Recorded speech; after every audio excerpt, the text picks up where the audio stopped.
Good afternoon, everyone, and welcome to the 30-second audio chat on the Q News Patriot Rumble channel series. I am the Q News Patriot. My name is SG Anon. This particular program was established to give a voice to all of the patriots out there from all walks and expertises, disciplines, and backgrounds, because it is primarily the voice and the circulation of information, wisdom, awareness, and knowledge that has been controlled, obfuscated, and hidden from us for a very long time, manipulated, weaponized against us, certainly compelled in specific narrative directions that governed, in certain situations, the belief systems of entire cultures. Mr. Michael Horn joins us from theyflyblog.com today to have a discussion about all of the various machinations of the shadow forces in the background, the types of stacking of the deck, if you will, that has occurred here in the world with the intelligence communities, with the levers of government, and big finance and transnational corporations having very, very large amounts of control, and the types of things that have occurred right underneath our noses. It's important to have, I think, a clear understanding of a lot of where the history comes from, a lot of how they obfuscated it, so that we can outline and design systems going into the future that prevent, to the greatest degree possible, any obfuscation, erasure, or manipulation of history for gain of a class of few at the very top. Without further ado, Mr. Horn, Michael, thank you very much for joining us. Thanks, SG. It's my pleasure to be here. I'm glad we're going to engage in this chat. Thank you so much. Well, the privilege and pleasure is all mine. I went and actually checked out the website that you had sent over in our first communications getting together and was very impressed at the depth of research you've undertaken, the number of articles and things that you've published, drawn out really in just a good Anon style fashion, what we would call an Anon style fashion in today's day and time. But you've really been doing it for a very long time. Do you mind to tell the audience, or spend a few minutes maybe addressing, what got you into the awakening fight, what got you into the information warfare space, and why is it so important to you? Oh, sure, I'll do my best on that one.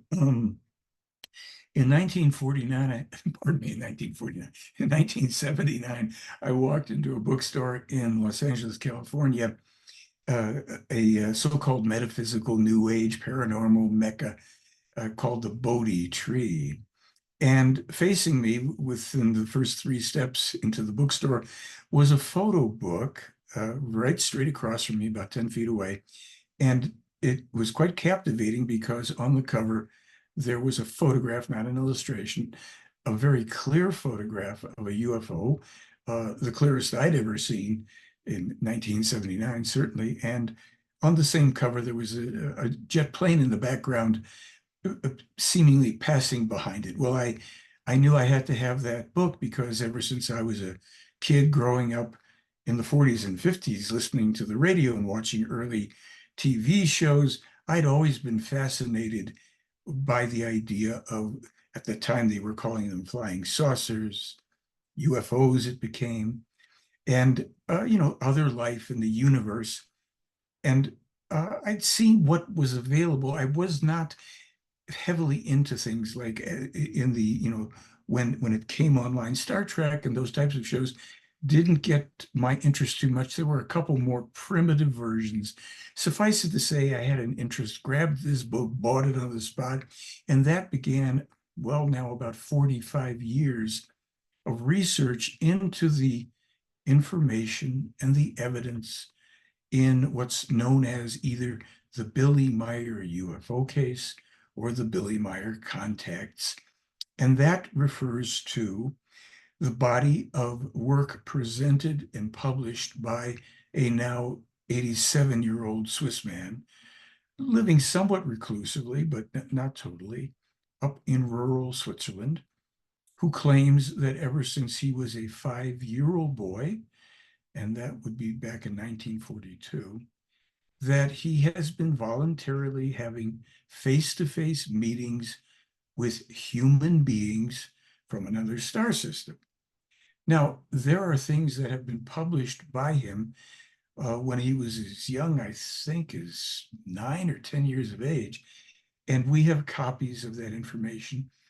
And it is that the more recent information that he began publishing in the 70s and 80s, that we could clearly verify publication dates and all. That's been the most interesting, along with an incomparable body of physical evidence, unparalleled quality UFO photos, films, videos, all pre-digital, all taken by this man no later than 1981 or 82. And to make it all the more interesting, the man lost his left arm in about 1964. So he is a one-armed man who had to, as the story goes and is documented, had to get on a moped quite frequently since 1975 and go to remote areas in all sorts of weather and different seasons and what have you, with a camera and a tripod strapped over his back, and with one arm driving his moped around and going, many, sometimes 20, 30 kilometers away from where he lives to find a remote area where these people had supposedly telepathically notified him to be. And this is kind of a little bit on the backstory of the whole thing, and everything proceeds from there. My own research then became more intensive when I was able to start to read, beginning in 1986, the first 1,800 pages of transcripts that allegedly are between Billy Meier and some of these people, fully human types, no evil alien reptilian, this and that and the other nonsense.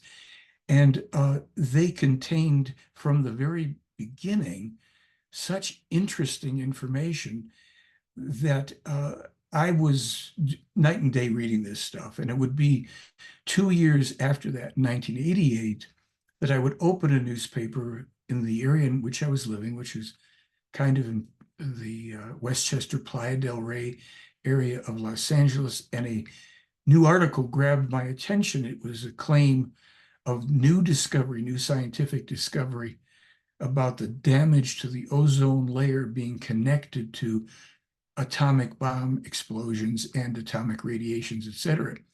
What struck me was that a little light bulb went off in my head saying, but I already know this. How is that possible? And I instinctively reached under the bed, grabbed the first 100-page mimeographed, a rather primitive form of running off printing, mimeographed pages of information. Again, these alleged conversations. And right in there, they're speaking about this stuff. They're telling him percentages of damage and all. And here, this transcript is from 1975, 13 years earlier. And I've read it in 1986, and they're referring even to information about this stuff that he was already told previously. So I should probably stop there to say that I was full on into this at this point, and I haven't stopped since then. I've made 4 documentaries, actually maybe co-produced another one, 5 of them. And I've lectured internationally. I've lectured in universities. I've taken on all of the so-called professional skeptics who intuitively and a knee-jerk reaction attacked the man and his evidence and all, without knowing that all of this physical evidence had already been independently analyzed and authenticated by real experts, places like NASA, JPL, USGS, McDonnell Douglas, etc. So it's a rich story here, and I will be glad to try to address any of the questions that you have. Well, I very much appreciate it. And it sounds to me like you were truly positioned, on your life journey to be on an incredible journey for the truth when it, far before it was cool, right? Being green before being green was in, so to speak.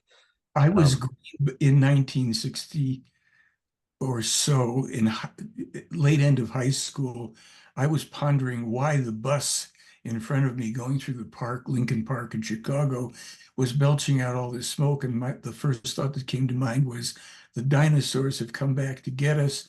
And I went on a few years later with some friends to do the first attempted animated production about air pollution, which never got produced. It's a long story, but yeah, this material, just so you know, and I understand, by the way, that people have varying opinions and differences about green stuff. We are not fans of this current crazy environmental movement that is really destructive. And yet there would be things we could agree on, things we disagree on. But that's just to put it out that there's so many things.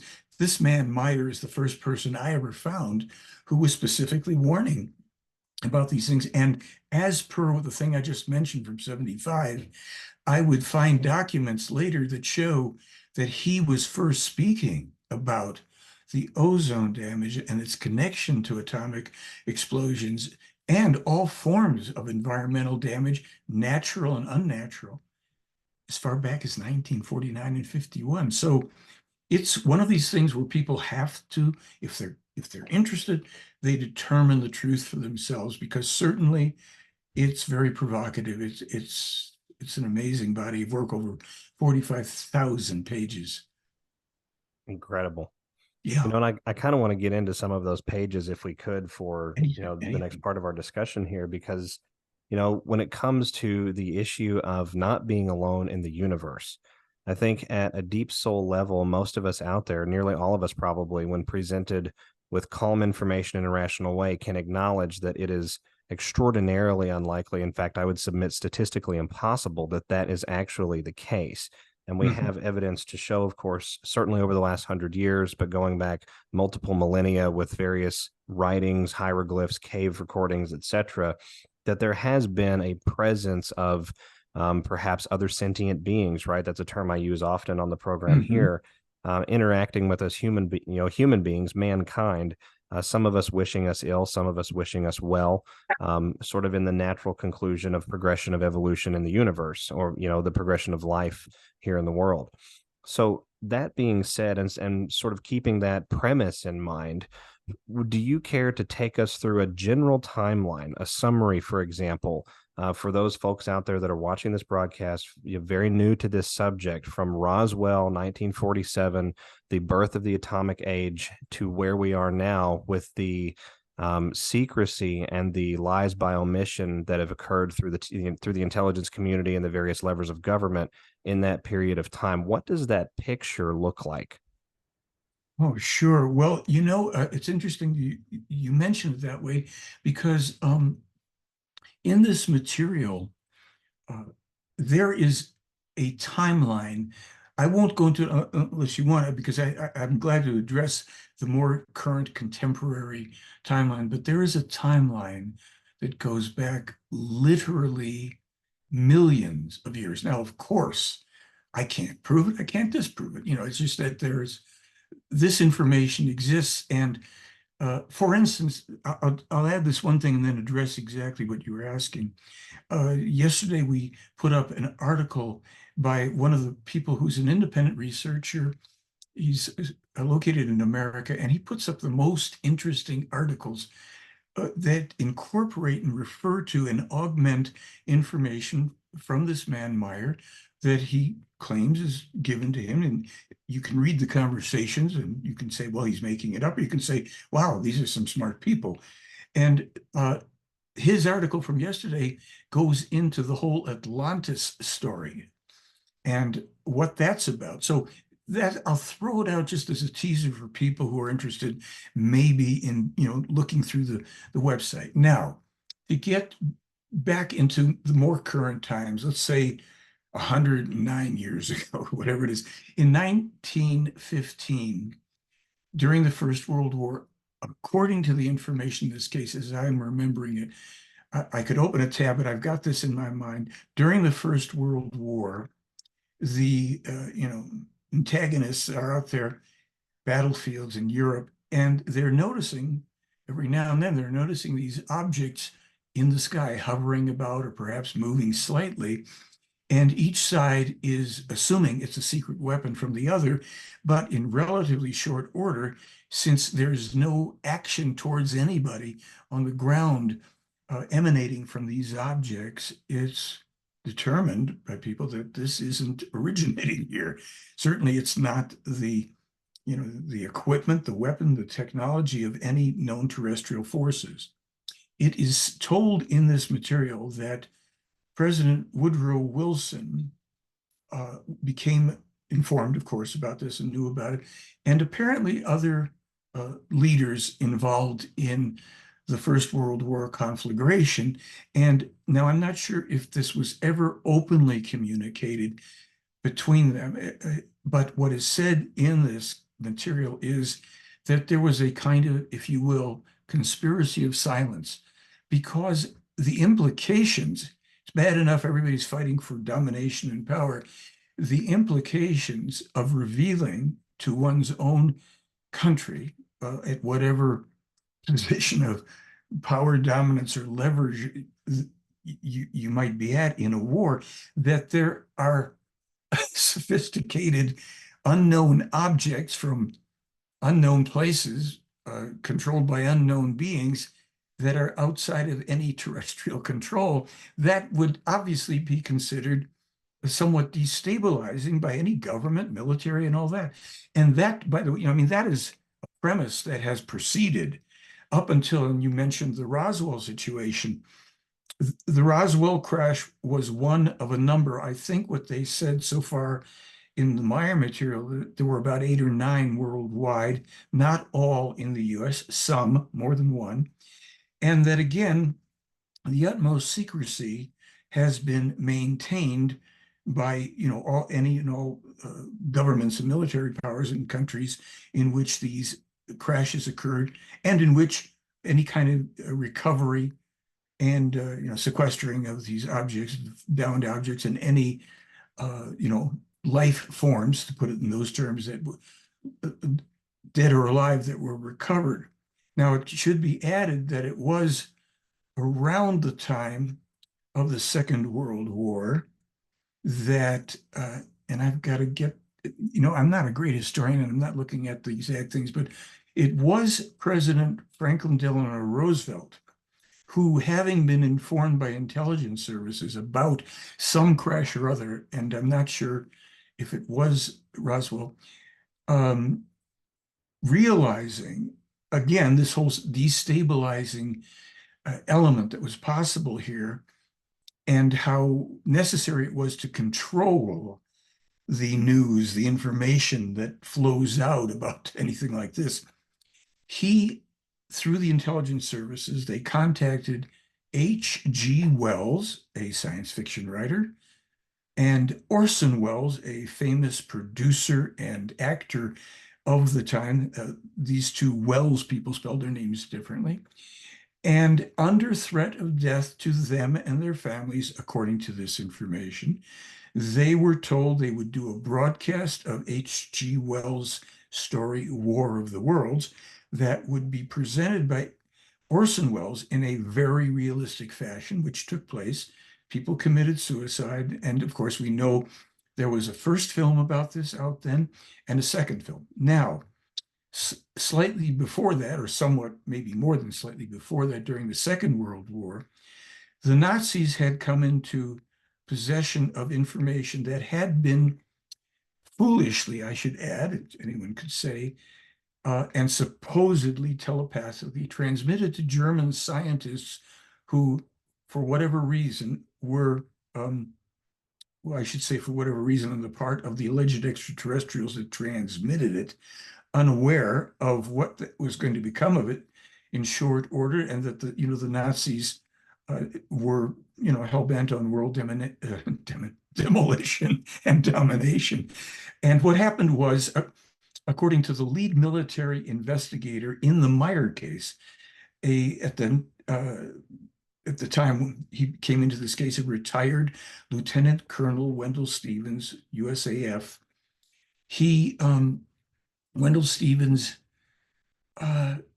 he was active in the Air Force. He had been commissioned, I think, in the 40s to investigate UFOs, and he found out and knew that the Nazis had employed a couple of these craft that they managed to build. They were not interplanetary or anything. They were just very advanced. They had very high speeds, and the weaponry was the only advanced part of a weaponry.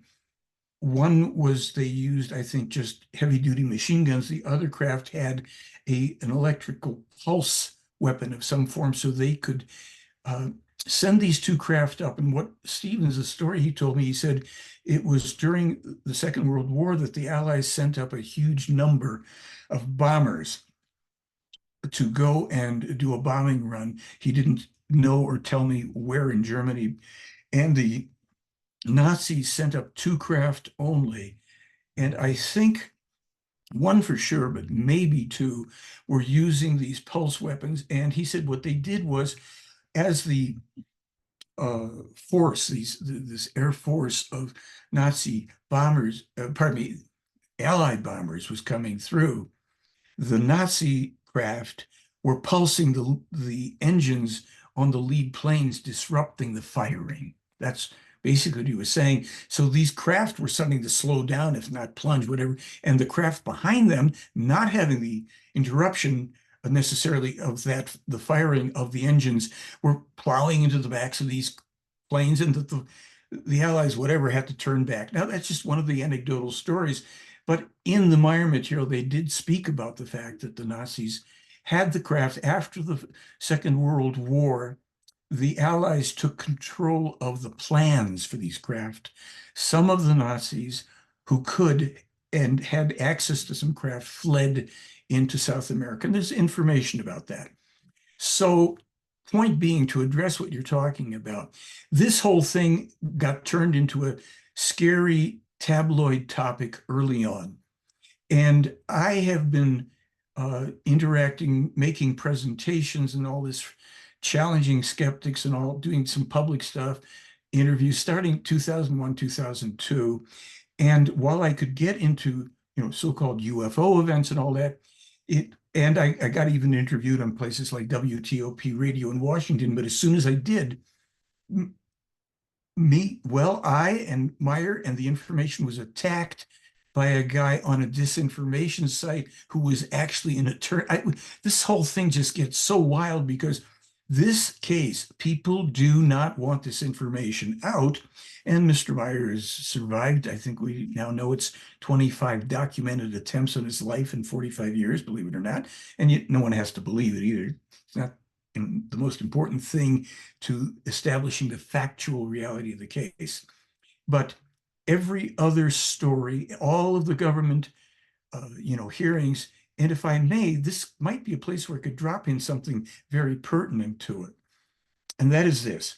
In 2020, I got a call from one of the folks in Switzerland who speaks English more fluently now than Billy, saying that Billy asked if I could go to Moab, Utah and investigate, look through an archive there that was going to contain a bunch of boxes of the late Wendell Stevens, Lieutenant Colonel's archives of stuff. And he just had a feeling that if we could go and find anything of significance that we already didn't have in the case, it would be great. So my wife and I went out there. We spent the weekend going through 24 boxes in a dusty storage unit. It was the last box on the last day, Sunday evening. Opened the top of this big, because everything else we'd seen it. It was books and transcripts, but nothing that hadn't been already known or published. I'm looking down in the box and I see these Kodak photographs, and upwardly facing is an image of a UFO, as I said to you, with a plane behind it. And I thought it was from the same series of photos that adorned the inside and outside of that first photo book, which is being reissued. We're going to be able to make that available to people. But anyhow, I shuffled through the photos and I saw there were a bunch more, maybe a total of 9 or so photos. I wasn't sure if there were duplicates in there or what have you. So I got them, and it was so strange because I bought them from the owner of the storage facility. He had a bookstore. I go to the car, I open the door, I sit down, and the phone in the car rings, and it's Meier in Switzerland saying, "Oh, how's it going with the phone?" I'm going, well, I just walked out Remarkable. of there. Yeah, so it was like, okay, Billy, you're doing your thing. So I didn't think too much of it because I don't know from aircraft. It looked like, oh, this is similar. It must be the same thing. I said, I think you've got more Mirage photos in here. I'll send them out to you. And about a week after I knew they received them, they said, oh, no, those are not the Mirage. this is something else altogether. And then they elaborated. And I said, well, what do you mean? And I can, yeah, if you want to see something on here, you can go to the search feature up in the right-hand corner, and you can click on it and just search for UFO-stealth. And then I'll show you something, a couple articles that come up. And there's one, I think, a title of the UFO photos that could prevent future existence of USA depends on Congress, or the UFO stealth photos that could prevent World War III. They're both about this. And so I'll tell you what happened. Yeah. So click on either one. You have to find whichever one you want, because it starts, there's a lot that happened from these photos. So my webmaster puts this up there for a reason. You'll see as you scroll down. And I'll give you, just throw some thoughts in here. So this first photo coming up is a signed autograph photo from the test pilot in June of 1981, who flew the stealth attack plane, photos which you should be seeing coming up down there. Now, this is a magnification from one of the photos I sent, and it shows that this is a camouflage plane. You go down, and my webmaster reiterated it. Here's Farley's plane on the left. Here's a photo from our series. And as you come down, now the plane there, as you'll see, that looks black, of course, because they're taking a little distance from it. And that UFO down slightly to the left, go down, you'll see some more, and you go through them and stop wherever you want then, and I'll explain. That's probably the clearest shot of the stealth coming in. So I don't know if, maybe it didn't learn, yeah, that I got the information from Switzerland. They told me this is not from Billy's photographs, it's from Lt.Col Stevens' photographs. And I said, what's that about? They said, okay, well, what has never been revealed in this case before is that Stevens is, besides Billy, he's the only other person that was brought aboard the craft by one of the two groups of extraterrestrials that Billy meets with, and that's her craft there. And the photos, he was picked up to take these photos in 1981, but he was picked up before that, probably in about 1977 or something. And I'm going, oh, you telling? Yeah, they said, here's the story.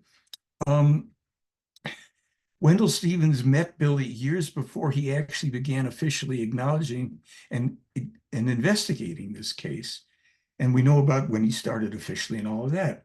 And that craft, that circular one there, that's from Billy's, one of the people that Meier had his contacts with beginning back in about 19, let's see, 415, 16. The contact, that photo was from a woman whose contacts began with Meier in 1953. Yeah, supposedly. And she's been in touch with him supposedly all this time, as have other people. There's so much here. It's just like, really? Or this is fairy tale? Well, there's certain things we can prove, and there's certain things just have to determine the truth for yourself. So what happens here is I take one of the photos, a digital, actually I took the photo itself, and I found a guy named Xavier Thunder, who was a photo expert, formerly with Kodak, and he's involved in all sorts of things online. I found him, I contacted him, I said, hey, Xavier, if I send you a photo, would you be able to analyze it and tell me, is this a hoax? Is there manipulations, models, whatever? And then I'll have another question for you. And I sent it off. He gets back to me shortly. He says, well, I can tell you this about the photo. Those two objects are in a real photo. These are not images on glass laid over some photo of a landscape. They're not models and all. We can tell you that the plane has an indication of movement. There's a little bit of a blur that's consistent with movement, so that at whatever speed the photo was taken, and he probably could figure it out, but I didn't know. That would be, appropriate for that. But the object, the disc-like object, is perfectly stationary. I said, okay, that's good. So he's saying, so as far as I can tell, that's legitimate. And I said, tell me what's on the back of the photo. And he says, well, it's Kodak processing information showing it was processed in the early 1980s. I said, okay, very interesting. Thank you very much. So I left a message for Representative Andre Carson, Democrat of Indiana, was hosting, leading an investigative committee back in about I think it was 2021, 22. And I called up. I did not expect a response because I got the answering machine. I said, hi, I'm so-and-so. I've got some interesting photos, U.S. stealth plane, top secret plane, interacting with a UFO. This is my phone number. And about a week later, phone rings. I see the photo thing says, oh, to area code 202. My first instinct was to just disconnect it, hang it up, whatever, because I don't know anybody in 202. And I thought, well, I answered. And it was a woman named Amy Munch, National Security Advisor for Andre Carson's committee. Oh, we got your message. We're very interested. What do you have there? I said, well, this is what I have. And she said, would you be willing to send it to the committee? I said, well, yes, of course. I'll send you the digital copies. And she said, okay, we will then, once we have them, I'll show them the committee and we'll move them up the chain. And I said, okay, fine. So I sent them. She acknowledges them. And I'm waiting for the up the chain email to follow. So I said, hello, anything new? No answer. What they did is they censored them, and they censored them because the agenda of all of the government committees that are on UFOs, and we can get to the fact that there's some other UFOs flying around. I'll talk about that.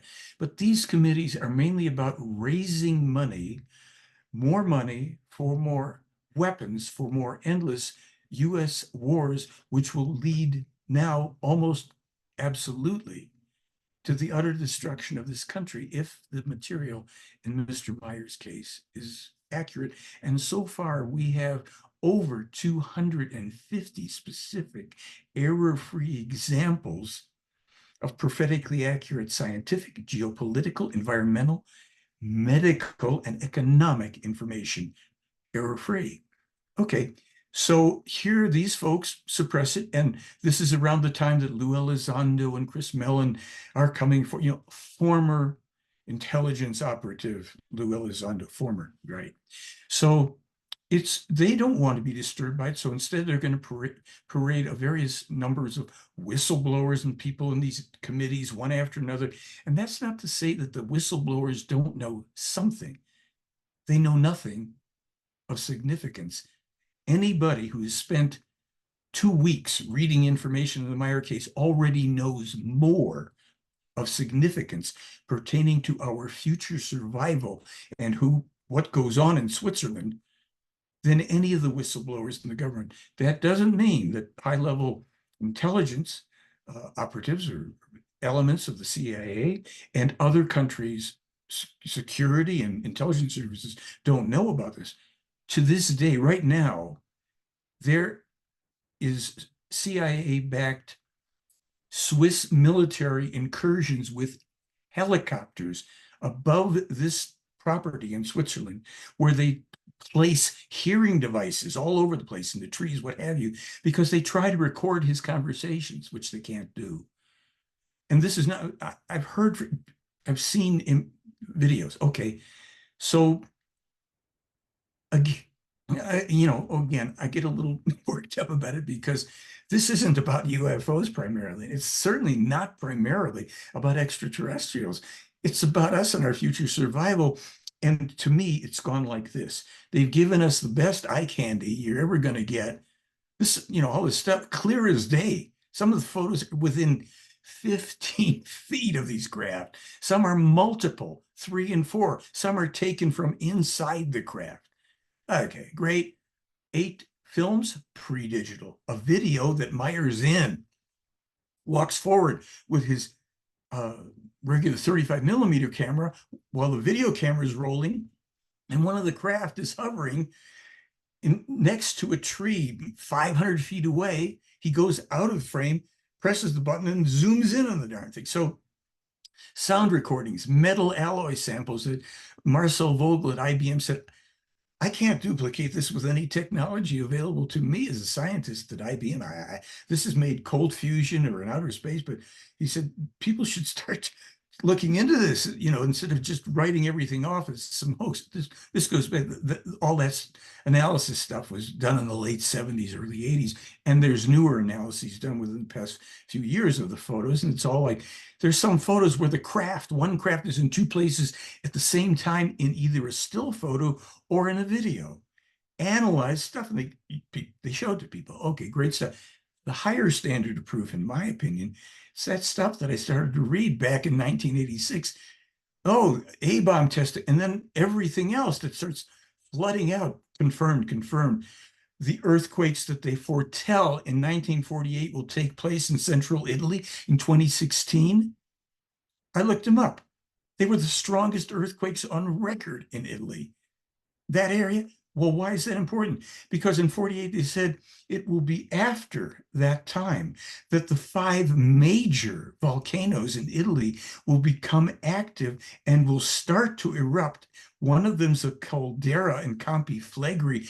Parts of Italy will be going into the sea. There's a caldera up in northern Germany, Eiffel Fields, that will turn into a sea of fire. They're not giving times on this. They've given many things with dates and times and places to warn people. They stopped doing the dates and, because they said, well, yes, of course it all happened because we have the ability to go and see what's going to happen. So what I'm saying with this higher standard of proof stuff, some of it, information on every planet, the solar system, and all this stuff, that could only have been gained through space travel because he publishes it before we ever get to these places to see it, or before our telescopes are developed. And then there are the events that they foretell that fulfill that. If they're so specific and they're published so long before the events take place that we have a little guy sitting in Switzerland, nice long gray beard, one arm and all, who with these folks is a time traveler. Oh, good gosh, what are you smoking here? Figure it out some other way. But if this is so, and if you can determine that it's true, or if you think you can prove that it is not the skeptical junk online, oh, he did it with hubcaps and garbage cans. You don't, copyrights established that this stuff's in books, published in books with copyright dates before the events occur. So that means, okay, something's going. So nobody in ufology, none of the people in ufology, and most of whom tell phenomenally tall tales for various reasons, and none of whom want this out, none of them ever asked the question, well, if this is real, and if it's true, what the heck's the reason for it? And then you get to the core material that Meier has published in about 60 books. What are they? It's a teaching. It's like what do you mean? Is it a religion? No, it's not a religion. It's not a belief system. It's not a cult. It's an instruction that pertains to how we need to learn to think, things about the distant past on this planet, things that are very controversial about, well, reincarnation, what happens when you die? But not from like new agey kind of stuff. It's kind of like understandable scientific things and things that go beyond all of this. And it's all like, here's this thing. So if you want to fix a computer and you get a book or you get a manual online, you go through things and you follow the instruction. You connect this to that, or you do this with that, or you plant these seeds at this time with this compost or fertilizer to grow this plant or these foods. You learn and you test things out. So with Meier's books, with very little mention of UFOs, more that will speak about extraterrestrial life, how far back it goes, origins, different things, where it's presented in a historical sense. Again, you can't prove it at this stage. The other stuff we can prove when we read and test out. Does this help me to think more clearly? Does this help me to navigate my life better? Can I discern better what comes my way, through the media, through politics, the agendas of people here or there, various beliefs? We only have 4,000 religions in the world. What's the truth? How do we find it if that's what we're interested in? So this is why the majority of people don't know about this. This is highly threatening and destabilizing in the viewpoint of virtually every power that bees in our world. And it would be politics, religion, corporate media, any and everything where the vested interest is being able to have a sense of control and communication that is controlled, and things that are put forward from any given source or entity.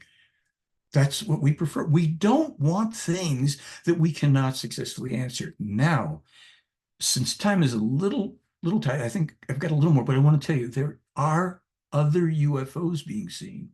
We recently, at the request of Billy and his extraterrestrial friends, published something that they call a proclamation stating, we have nothing to do with the current sighting, the increase in the appearance and sightings of what you call UFOs. We do not, haven't, and will not interfere in your world. None of this is connected. I mean, they 4 big paragraphs for whatever reason, reiterating this ain't us. In 2015, I asked Meier about other beings, and especially anything pertaining to our Earth. It turns out that there are, according to that, and we have the video, and I can certainly make these things available to you, SG, and to your readers. And I'm going to give away 25 free copies of the thing, this film behind me here. I wish I could remember how to point over there, Rachel. The Silent Revolution of Truth. I give away, no strings attached, no trying to sell anybody anything. 25 free copies of the first 25 people that mention you. And I guarantee you, folks, we don't agree on everything. Who does? And there will be things in here that you'll find offensive or whatever. As I said to SG earlier, these folks are equal opportunity offenders. They don't have beliefs. They state what they know, and they state if and when and what they don't know, so that these are not omnipotent people. They're just more advanced if they are real. Somebody made these things. So Meier explained about 5 different groups that are here observing. At least 3 of those groups are underground, and they are, a couple of them at least, are descendants of the previous descendants of, again, according to the information case, extraterrestrials who formerly lived above ground in places like Egypt and perhaps Greece, South and Central America, of extraterrestrial origin. Some whose forefathers represented themselves at times as the gods of our world, all sorts of stuff. There are also, according to this information, future Earth time travelers observing. And again, according to information, there's another group. All of these people have highly advanced technology. They are not interacting with us. They're not channeling through anybody. And if our military wants to make contact, actually, we should stop shooting at things as our first response, because Billy made it very clear their technology is very much in advance. And when I asked him at one time, so what do they have down there? Is there like a little, village? He says, it's a state, lots of folks, and they're down there, and they're not interested in dominating us. They would have done it long ago. They've been down there a long time, and for whatever reason. So we come to a point where that's the tip of the tip of the tip of the tip of the tip of the iceberg. And I hope we can get into, because as I say, just the circumstances, I have to be somewhere else, but the coming global financial crash, yes, he laid out more about that in 2017. In 2005, he told me in response to a question, I said, so Billy, is the Iraq war fundamentally about our oil? No. Fundamentally, the finger went in the air. It's about your dollar. And if things go a certain way, you may as well roll cigarettes with your paper money. 2017, he elaborates on, the coming cashless society. He'd already explained in 58 about the attempts by the EU and the US to biochip every man, woman, and child on the face of the earth.